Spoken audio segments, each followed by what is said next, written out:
Lookism का recent chapter देखकर भाई सबका दिल टूट चुका है और काफी सारे बंदे शौक में चले गए हैं कि आखिर इस चैप्टर में हुआ क्या। और बड़े बड़े क्रिएटर की थ्योरी फेल हो चुकी है, जहाँ पे बताया जा रहा था कि कोई आएगा और इन सभी को बचाएगा। अजी घंटा मेरा बट भाई लोग आप लोग चिंता मत करो, क्योंकि मैं इस चैप्टर को ब्रेक डाउन करने वाला हूँ। मेरा नाम है डेंजी और आप सभी का स्वागत है मेरे यूट्यूब चैनल पर। जैसा कि आप सभी ने देखा कि जिनून पार्क मतलब कि हमारे डैनियल के मामा जी लिपट चुके हैं और आप सभी जानते हो कि किताई किंग कोई भी काम अधूरा नहीं छोड़ता। और वहाँ पे जितने भी हेडक्वार्टर के बंदे थे वो सारे शौक में चले गए कि भाई आखिर ये हो क्या गया। अगर मैं पर्सनली बताऊं तो मैं नहीं चाहता था कि जिनून पार्क मरे, मैं चाहता था कि इलाइट के कोई मेंबर आ जाए और इन सभी को बचा ले, बट ऐसा नहीं हुआ। अभी जिनून पार्क अपने भांजे से अच्छे से मिला ही नहीं था, बट उससे पहले ही हमारे लिटिल डैनियल के मामा जी चले गए। अच्छे से मिलने का मेरा मतलब ये है कि अगर जिनून पार्क जिंदा होता तो हमें बहुत सारी चीजों के बारे में पता चलता,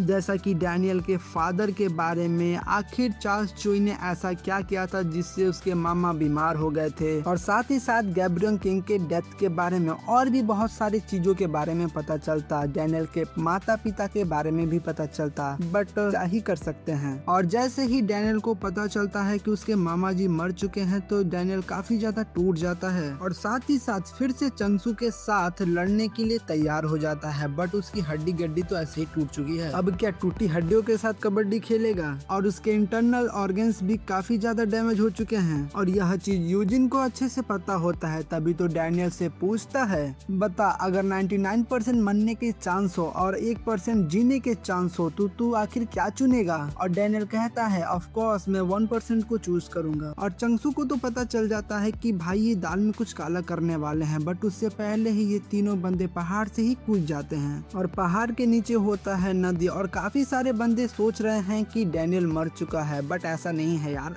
भाई मेन कैरेक्टर मर जाएगा तो भाई कहानी कैसे चलेगा। और जैसे ही डैनियल पानी में गिरा वो तुरंत उठ जाता है अपने सेकंड बॉडी में। और वैसे भी सेकंड बॉडी में जाने का और एक रीजन हो सकता है, पहले तो उसने 4 जोलाडा के किंग के साथ फाइट की, फिर गीते किंग के साथ फाइट की, और साथ ही साथ यूआई डैनियल मतलब यूआई मोड में आने के बाद फाइट की। और इतने सारे फाइट करने के बाद उसके काफी सारे हड्डियां भी टूट चुके हैं, उसे इंटरनल डैमेज भी हुआ है और उसके साथ ही उसका बॉडी पूरी तरीके से एग्जॉस्ट हो चुका है। तो ये भी रीजन है कि वो सेकंड बॉडी में जा गया। और उसके काफी सारे ब्लड लॉस भी हुए हैं पानी में गिरने के बाद, वो हो सकता है कि कोमा वोमा में चला गया हो, तो ये भी एक रीजन है। और तुम्हें क्या लगता है कि अगर डैनियल पार्क मर गया तो भाई गन पार्क शांत बैठा होगा? भाई सबकी फाड़ने लगेगा। और शायद ऐसा भी हो सकता है कि यूजिन मर जाए। बाय द वे आपकी क्या राय है आप सभी कमेंट करके बताना। और इलाइट के काफी सारे मेंबर्स को पता चल जाता है कि यूजिन और डैनियल मर चुके हैं और उसके साथ ही साथ जिनून पार्क भी।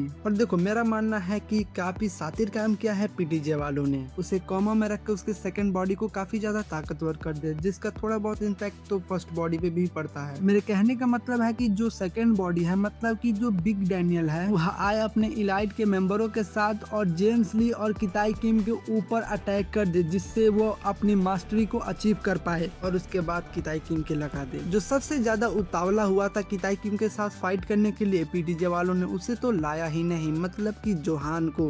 अगर जोहान फाइट करने आता तो हमें पता चलता कि हंट फॉर गन पार्क के बाद से जोहान कितना ज्यादा ताकतवर हुआ है। बाय द वे डैनियल से हटकर हम जाते हैं टॉमली के पास। और भाई लोग किसने सोचा था कि यहाँ पे जेम्स ली होगा? यह तो कंफर्म था कि जेंटलमैन टॉमली को नहीं मार पाएगा, बट भाई ये तो नहीं कंफर्म था ना कि भाई जेम्स ली आ जाएगा। मुझे तो लगा था कि यहाँ पे गोकिम आएगा, बट किसे पता था कि लेजेंड ऑफ फर्स्ट जनरेशन आ जाएगा। अगर जेम्स ली आ भी गया है तो भाई ऐसे थोड़ी ना चला जाएगा, वो तो टॉमली को मारने के बाद ही जाएगा। और जेम्स ली ने कहा भी था कि भाई मेरे पास टाइम ही टाइम है, पहले तो मैंने जिनून पार्क को गिराया, फिर यूजिन को, अप्रोक्स वो मर ही गया होगा और अब तेरी बारी है मिस्किन के आशिक।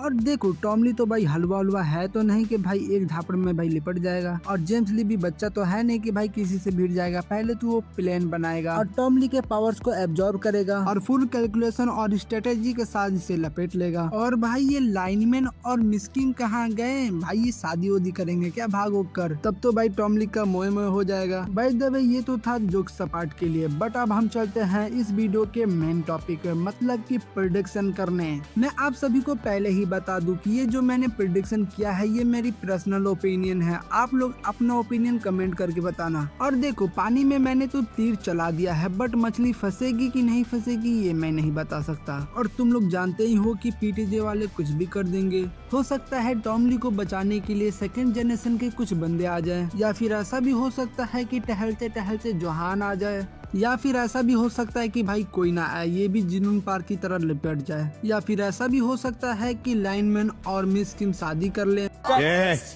मैं आ जाऊं क्या अपनी पर? Sorry sorry sorry sorry sorry. या फिर ऐसा भी हो सकता है कि सेकंड बॉडी डैनियल आए अपने इलाइट के मेंबरों के साथ और अपनी फर्स्ट बॉडी को ढूंढ ले और टॉम ली को बचा ले। और मेरे प्यारे लुकिज्म के व्यूअर्स, अगर आपको वीडियो पसंद आए तो वीडियो को लाइक और चैनल को सब्सक्राइब कर लेना, और साथ ही साथ आपको नेक्स्ट वीडियो किस टॉपिक पे चाहिए कमेंट करके बता देना। तब तक के लिए मिलते हैं नेक्स्ट वीडियो में। Bye bye, take care.